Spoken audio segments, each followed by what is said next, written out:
घर वापसी। वृद्धाश्रम के दरवाजे पर ही पिता रमाकांत जी को उतार कर रमन चलने लगा तो वृद्ध अशक्त पिता ने कोई शिकायत नहीं की, बस आंसू भरी आंखों और रुंधे गले से हमेशा की तरह सदा खुश रहो बेटा का आशीष जरूर दिया, जिसे सुनने के लिए बेटा रमन रुका ही नहीं, तुरंत कार स्टार्ट करके घर वापस आ गया। घर पहुंचकर जैसे ही अंदर आया, कमल अंकल जो पिताजी के दोस्त थे उनकी आवाज सुनाई दी। अरे रमाकांत भाई, कहाँ हो? लगता है अब तेरा कान भी कमजोर हो गया है, इलाज करवाना पड़ेगा। देख, आज तेरे लिए तेरी मनपसंद रबड़ी लाया हूँ।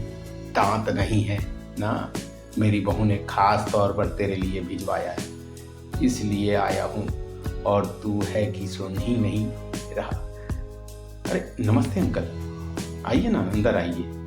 रमन अचकचा सा गया था, क्या बात करे, कैसे बताए। नहीं बेटा, बैठूंगा नहीं, बस ये रबड़ी रमा को खिलाकर चला जाऊंगा। छड़ी के सहारे धीरे धीरे कदम बढ़ाते कमल जी ने रमन को देखकर कहा, कहाँ है रमा? दिखाई ही नहीं दे रहा, ना ही उसकी कोई आवाज सुनाई दे रही है। तबीयत तो ठीक है ना उसकी? उनका चिंतित स्वर रमन को बेचैन कर गया। नहीं अंकल, पापा घर पर नहीं है, रमन ने कहा। तो कमल जी ने आश्चर्य से पूछा, घर पर नहीं है तो कहाँ गए? तू भी तो यहीं है। वो अंकल, मैंने वृद्धाश्रम में उनके रहने की व्यवस्था कर दी है, अभी मैं वहीं से आ रहा हूँ, बहुत अच्छी व्यवस्था है वहां पर। रमन की बात सुनते ही कमल जी के कदम जम से गए।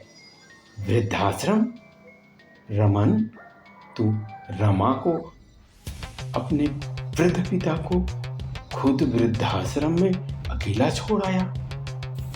सदमा सा था लगा था उन्हें सुनकर। अपने लड़खड़ाते कदमों को वहीं पड़ी कुर्सी पर किसी तरह बैठकर सहारा दे पाए। क्यों किया तूने ऐसा रमन? तेरे लिए बोझ बन गया था तेरा पिता? क्यों?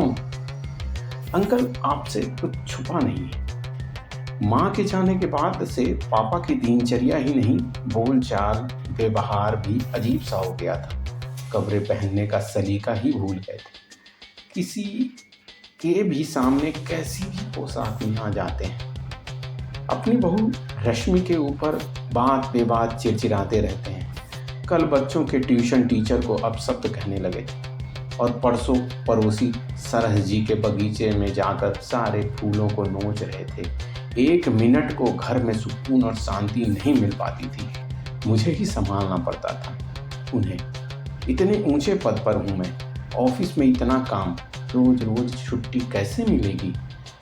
अचानक से खड़े हो गए थे कमल जी। बस बेटा, बस कर, तुझसे ऐसी उम्मीद नहीं थी।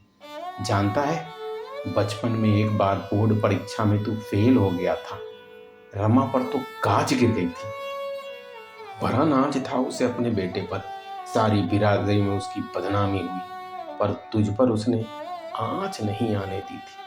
तू अवसाद में चला गया था, घर के बाहर नहीं निकलता था, घर में सबके ऊपर चिल्लाता रहता था, कभी नहीं पढ़ूंगा ऐसा भी कहता था। उस समय रमा ने ऑफिस से लंबी छुट्टी ले ली थी और पूरे समय तेरा ध्यान रखता था, अपने हाथों से तेरी पसंद की चीजें बनाकर खिलाता था। किसी से मिलता जुलता नहीं था, सिर्फ मैं ही था जिससे वो अपना दुख सुख बांट लेता था। मैं समझाता था, अरे रमा, इतना पागल मत बन पुत्र मोह में, तेरी नौकरी छूट जाएगी, तेरा लड़का बिगड़ गया है तेरे इसी लाड़ में, उसको डांट फटकार लगा।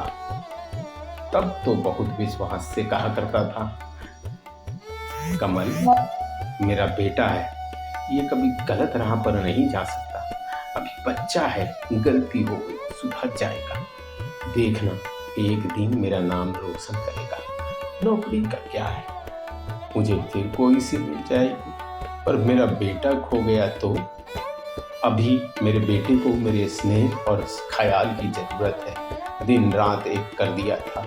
उसने रात रात भर बैठकर तेरे बिस्तर पर बैठा रहता था, कहीं कोई गलत कदम न उठा ले।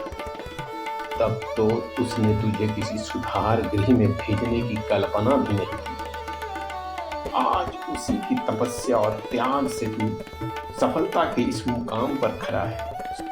सोच, अगर उस समय उसने तेरी पढ़ाई छुड़ा दी होती, तुझे उसी रास्ते बिगड़ने के लिए छोड़ दिया होता जैसे तू आज कर रहा है।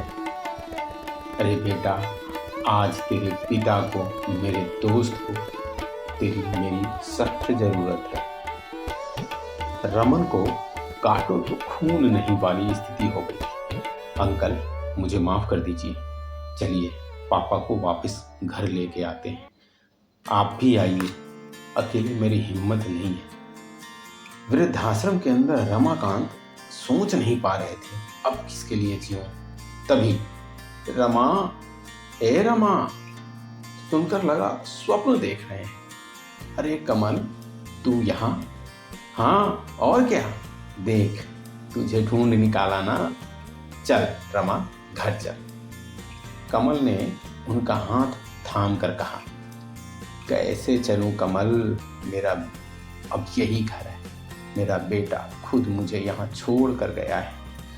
रमाकांत जी कह ही रहे थे, तभी कमल के पीछे से रमन आ गया।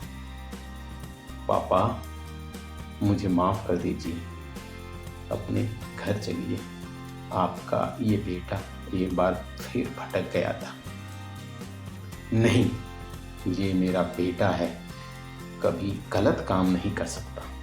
पूरे विश्वास से कहते हुए सिर झुकाए खड़े अपने पुत्र को रमाकांत जी ने गले से लगा लिया था। चल अब जल्दी घर चल। रमा, रबड़ी भी तो खाना है तुझे, कहते हुए कमल जी अपने मित्र का हाथ पकड़कर कार की ओर लेकर बढ़ गए।